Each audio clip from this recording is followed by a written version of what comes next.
Thank you very much. I'm happy to welcome one of our key strategic cybersecurity advisor to our discussion today on the session to talk about the cybersecurity challenges in the Indian banking and also the strategic approach we need to take. Very happy to welcome Mr. Paramalai Jayaraman, aka JPM, as he is very fondly called in the industry. Let me talk about his credentials, the vast experience he brings in this space. For over 30 years, Mr. Paramalai or JPM has been advising on the cybersecurity strategy and the cyber governance, particularly for the various Indian banking and financial services industry companies and also other industries as well. He brings in more 3 decades of experience in the information cybersecurity, risk management, and governance domain. Prior to this, he has been working with the Reserve Bank Information Technology Limited, which is an entity of RBI, and helping in the systems audit vertical and assisting the Reserve Bank of India in spearheading the risk-based supervision through security audits and incident analytics towards enhancing cyber resilience in the Indian banking sector. So a perfect gentleman to ask some of the questions about the challenges in the industry today. So welcome to the conversation, Mr. JPM. Good afternoon, Mohan. It was my privilege to talk to you. Thank you for your nice introduction, and I'm humble. Thank you. Glad to have you here. Let me just straight away shoot some of the questions. And the first and foremost, let me put it to you. Right, in the last 2 years, obviously, we have all gone through a very turbulent time, and particularly in the banking industry, there has been profound change in the business models, how it is being operating, and a lot of digital transitions happening. So in this context, would like to understand from you, what do you see as some of the key cybersecurity challenges facing the Indian banking system? Yeah, thank you, Morgan. I think it's nice to note now, one side, the digitization is going up significantly. In India, the digitization was going up significantly higher, but COVID-19 further accelerated the digitization.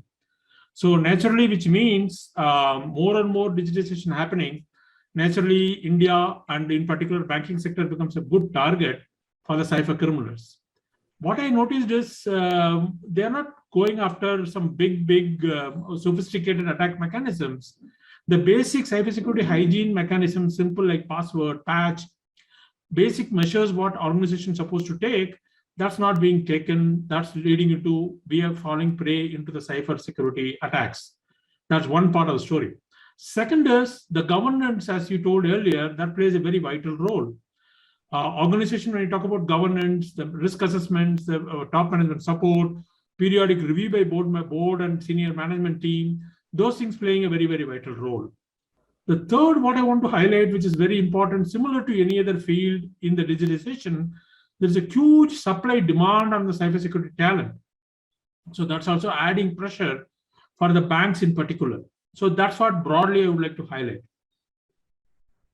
Absolutely, very valid and very relevant, JPM. And having said that, like there are so many technology solutions in the market today, right?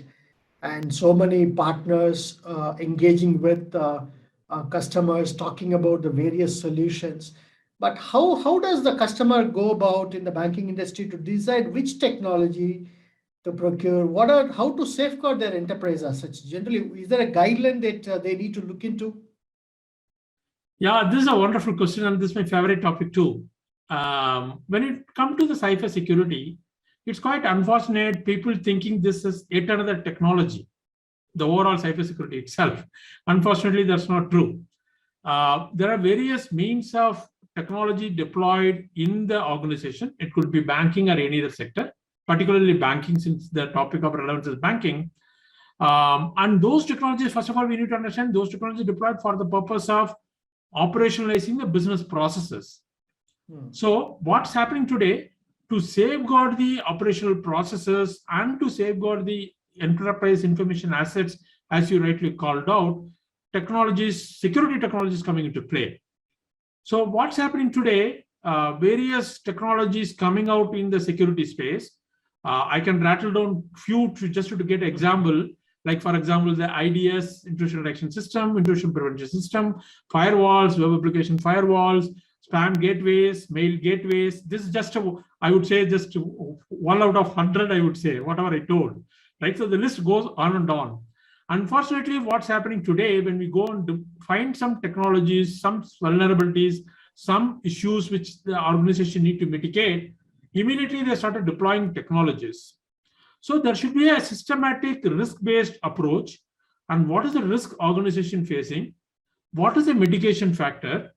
Which technology will help in mitigating the security risk, what they forecast or what is the vulnerability they expect, and then deploy. And the solution starts now. Unfortunately, what's happening, people directly plug and play a technology and it doesn't stop there. People forget it after that. I used to take an example of a Hero Honda, olden days, fill it, shut it, forget it. Technology doesn't work like that. The moment we buy a technology and implement, it starts from there. Similar to our human being, how we manage a body on day-to-day basis, that technology has to be managed on an ongoing basis, including change management, periodic review, periodic testing, auditing, and most important is the person who is deployed, do they have a competency? I talked about earlier cybersecurity talent. That's also one of the biggest problems. Today, does the people whomsoever managing the security on the ground in the banking sector, does the individual have a required competency? If not, are we outsourcing it? Are we enhancing the competency? All those aspects need to look at it. So it's just not pick and choose a technology. It encompasses the whole flavor of going through like a software, what we talked about 9 yard, the whole flavor one has to review, carefully analyze, implement, and monitor and sustain. Absolutely. And very well said, JPM, particularly like it's not something you can get off the shelf and implement and you say you're all done and good, right? And just to follow up on the same thing that you mentioned, JPM, there are also multiple flavors getting into this, and it's a moving thing, right? One, RBI keeps coming up with multiple new compliances, right, to which the banks have to keep improvising and come on board to. And even in spite of implementing some of the best-in-class products, the banks continue to face the attacks from the hackers and the criminals. So that has to be an ongoing activity, right? Very true. Well said, Mohan. And the brilliant question yet again. I would like to start with an anecdote on this. First of all, compliance is not equal to security, right? That's the first part. Well, RBI might have issued a number of circulars, advisories, framework. If I can go back 10 years, Gopalakrishna committee report, which is something like 140 pages, encompassing various sets of best practices. Even today, it's being followed as a Bible by most of the banks. In addition to that, there are varieties of advisories, alerts being issued as a confidential manner by regulator to banks. It's accessible only to banks. Does it stop all these things? No. This is a common bare minimum requirement, common minimum denominator, right? So going back to the earlier word, compliance is not equal to security. In addition to this, organization expected to follow the IT Act from the local law of the land, and in future, Personal Data Protection Bill from privacy point of view, and if at all anything relevant to the European Act, GDPR as well. So there are various, all these things will help in only compliance and setting the baseline. But what organization missing is on an ongoing basis, are we really monitoring it very periodically, continuously monitoring it? Like an earlier example of, it can't be just implementing a technology and forgetting it. It's an ongoing process. Just to take an example, in my personal opinion, again to underline, what I found is whenever we talk about cybersecurity, people always take example of people or the triad of people, process, and technology. I also completely vouch for that, because some aspects are people, some aspects are process, some aspects of technology. But what is key is people, process, technology in that order. Unfortunately, what's happening? Technology after technology thrown, and wherever, if required, look at the process, and very rarely people aspects looked into.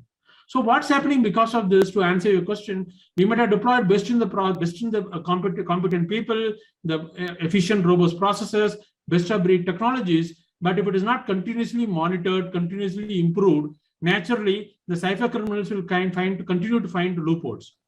Quite most important challenge what's facing today in the banking sector is two things. One is the ransomware. Second is the phishing attack. So whatever sophisticated technology is being deployed in the organization with robust processes and efficient people being there to continuously monitor, however big the organization is, the cyber criminal need only one entry. That one entry could be a simple phishing email, one unfortunate user who's sitting behind the terminal, clicking on that particular link and providing user ID and password, and that is being stolen by the criminal, and is sitting in the system for one week, 2 week, 1 month, 2 months, understanding the whole flavor of how does it work, and then moving laterally within the organization. At one fine day, he is attacking and either stealing the information or taking away the financial, sabotaging the finances systems or taking away the finances. So the most important is for all the technologies process being deployed, continuously monitoring and ensuring we are improving it. Just looking at the same thing from a NIST framework, which beautifully defines the standard, NIST stands for National Institute of Standards and Technology, which gives a complete framework, identify, prevent, detect, respond, and recover. Most important part is, while prevention is most of the technologies, processes, controls being placed, detect and recover or detect and respond is a place where banks need to be continuously focusing on. Again, throwing a technology such as SIEM or SOAR, those kind of buzzwords alone is not good enough. Continuous monitoring in the form of efficient processes will help in minimizing. So in a nutshell, it's not the question of when, it's a question of it's going to happen, how I'm going to respond. That's what the necessarily cyber resilience means. Attack bound to happen. So it's quite natural, every organization will get attacked. How quickly we detect and how fast we respond so that we can quickly recover and bring back the business is nothing but cyber resilience in my mind. Thank you, JPM. And you saying cyber resilience, that's exactly what we position and the services we do for our customers, the banking customers, our cyber security, we call it a cyber security resilience services, right? From identifying to prevention and also responding to it, and how do we address it on an ongoing basis. And we see that in a day-to-day basis with our SOC NOC centers, how much of a threat we see with the banking industry and how we have to work on a vehement, vigorous way to prevent it and protect our customers' assets, right? And it is more acute today with the remote operations. Right? The last 2 years has made it a bit more vulnerable. And how the banks respond, how the customers respond to that is extremely critical. Right? So maybe let me ask you some tips on the whole cybersecurity governance. So if you can list down some tips for all of us, the customers to note down, that would be extremely helpful. Okay, great, Mohan. So when you talk about cybersecurity governance, while I'm not a politician to talk about more of governance, less of government. So in my mind, in the cybersecurity world, the governance plays a very, very vital role. So governance inclusive of risk assessments, security audit, and incident. I would say CISO have these three levers from a cybersecurity point of view. Of course, these three levers should be aligned with the business. So which means the first and foremost, the risk assessment is one of the key layers which needs to be focused on. This needs to be done. I would say when you talk about software development lifecycle, people talk about the security requirement need to be incorporated right at the develop or rather requirement specification stage. I would say when it comes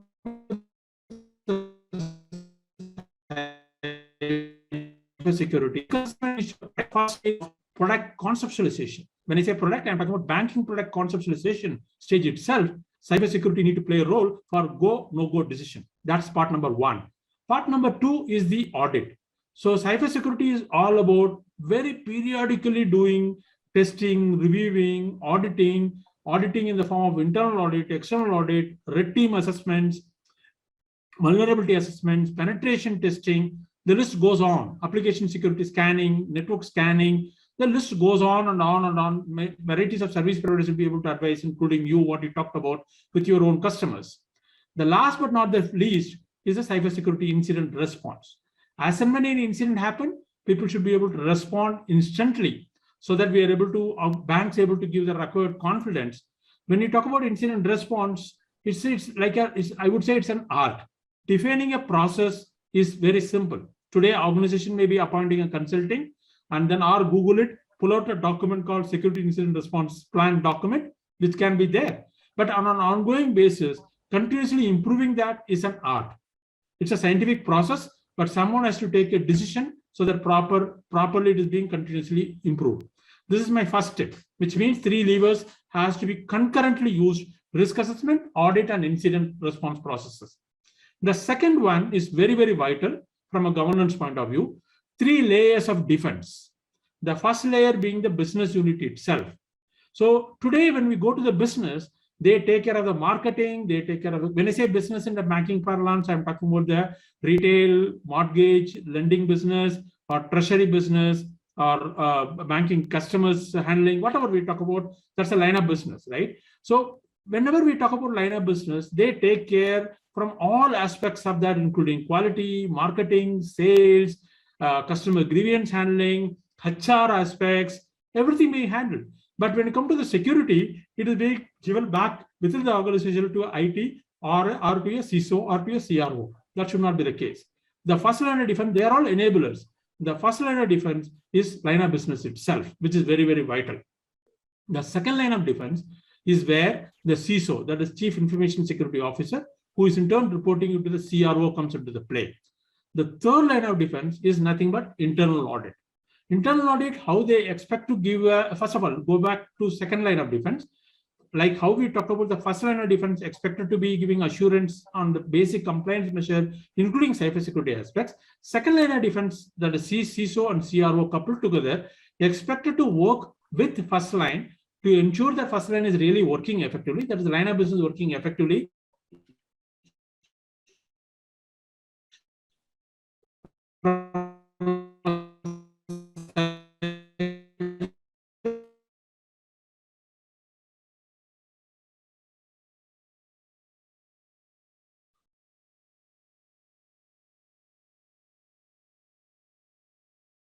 Absolutely. So, yeah, I think a very valuable tips we have heard so far from JPM, who has been advising RBI on the cybersecurity resilience. So it's a foremost thought leader in the space, and his governance and the security audits are being looked upon by the industry veterans as well, and a great number of customers in the Indian banking industry. So very valuable input she has brought in.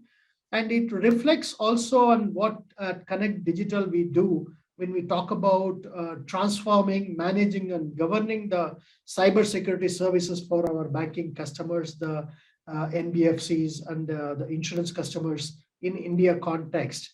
And with our shared services and our centers for providing, protecting, and responding to the threats effectively with our command centers in Bangalore and across India, we are able to deliver these to our customers, and we'll be very happy to have a conversation with anyone interested in the participants today on how we do this and how we can review the current set of technologies being implemented and the vulnerability in some of the solutions we have today with our customers. So it's, as Mr. JPM pointed out, it's an ongoing process. It has to be governed effectively. That means a right strategy and the right solution and an ongoing governance of those, right? And we are also working closely with many of the partners. He talked about many of the solutions.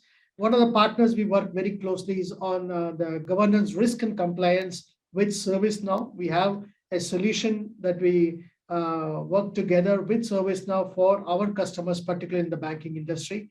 And we'll be very happy to engage in a conversation with the customers on this as well. So very insightful session. I hope all of you found it relevant and useful and very practical. And looking forward to having conversations with the interested participants subsequently as well. And really appreciate all of you for spending time with us, and a very fruitful discussion. And thanks, JPM, for this.